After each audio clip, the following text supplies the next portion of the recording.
Tuxedo Park, one of the oldest communities in Calgary, and the most beautiful. Hey, what are you doing? What are you doing? What do you mean, what am I doing? Look at this house, it's a piece of junk. The basement floods all the time, the boards in the bottom are decrepit, it's held together basically by duct tape. It sucks, it needs to get out of here. Let's just cover it in spray paint and get it gone. Son, you don't know what you're talking about. This house is one of the oldest houses in Tuxedo Park, son. This house is ordered from a catalog. Like the Eden's houses that were built, cost $2,000 back in the day. And it's shipped with nails, paint, wood, of course, everything you need to make a house. All in one box? Yeah, you're right, son. That's really cool. I'm not gonna wreck it anymore. Right on you, son. For 3 generations, the St. Louis family lived in this catalog home. A little mail-order house that was shipped via rail car from Winnipeg, delivered to the lot using municipal trucks that were borrowed from the city, and finally constructed in 1929. To build the home, it took William Piles and 2 of his friends a year of their time, using the timber, nails, screws, and yes, an instruction manual that was included with the house kit. Tuxedo's architecture is pretty varied. With modern infills and old homes like this one, for example. Yeah, actually this house is one of the first houses that was in this community, Tuxedo Park. It was built in 1888 by Joseph Leacock and still functions today as a home. Wow, pretty interesting. Yeah. This piece of architecture allows us to discover the history of Tuxedo Park. If it wasn't for the Calgary Heritage Initiative Society protecting this house, this fantastic piece of history might have been torn down to make way for a parking lot or an oversized suburban house. A nation that forgets its past has no future. We want the gas line. Come on, come all, and sign my petition to keep our houses warm. We want the gas. Let's keep our houses warm for the future. Yeah. By July 1925, residents of Tuxedo Park had it, and they petitioned the city to fund the natural gas line to their neighborhood. This feedback changed the natural course of the system, which was going to lay gas lines to the industrial sector before Tuxedo Park. You did a great job. Thanks for the PowerPoint went well. It really did. Yeah.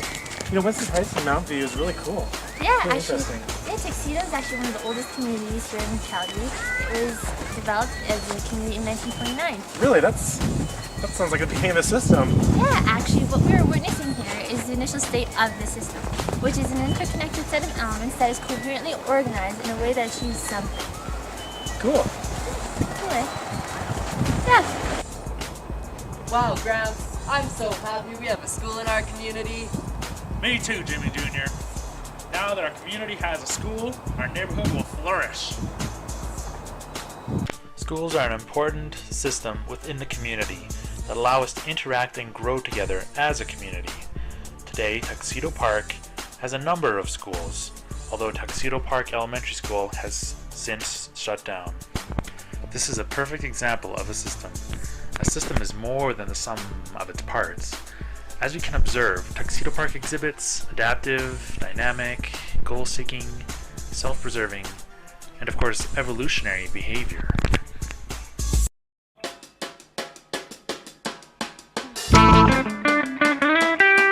Winston Heights and Mountview share a similar history to Tuxedo Park, though they developed somewhat later. Here is the smallpox hospital, which was built around 1910. But when smallpox was eradicated, they converted it into a home for delinquent girls. Here they are breaking up a brawl. The home for girls has since been demolished, and a co-op stands there now, which proves to be an invaluable resource for the community.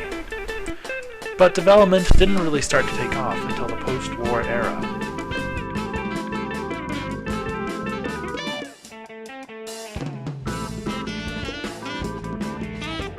So how was Winston Heights born?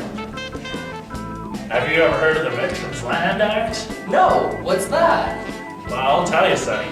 Back in the 1940s, all these people were coming back from World War II, and they needed places to live.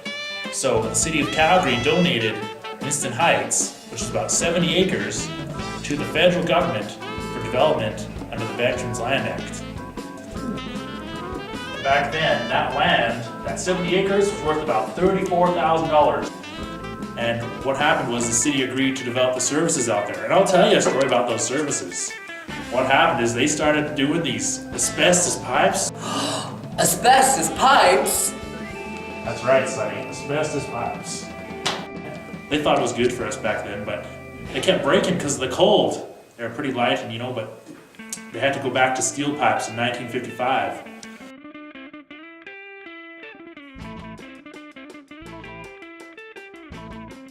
Winston Heights Community Center is unique because it was created out of army huts that were left over from World War II. Residents of Winston Heights petitioned the city to let them use these huts as a temporary community center. Though the community center has been renovated and added upon, it is still essentially the same army huts that were put there in 1940s. Winston Heights in Mountview today is a low-density residential community. Most of this area was built in the 1950s around an existing core of old wartime homes. Winston Heights has a wide variety of amenities, including the skating rink, many schools, and a wide variety of housing types, from large mansions to prairie sky co-housing. Due to the popularity of Winston Heights, there was a land rush, and people camped out at the land office just to get a lot. By 1947, all the land available for housing in the community was almost gone, with the exception of 2 one-acre parcels. Using community engagement, local residents pushed City Hall to have the remaining space be used as a beautiful park instead of yet more houses, and they succeeded. What is community engagement? Community engagement is when individuals in a community come together, forming a unified front in which to put into effect a collective vision of what they want the area to look like, not what outsiders might want. A community is something that has shared something together, whether it be suffering, victory, or etc. This is a clear example of a system because Dr. Gitter says so.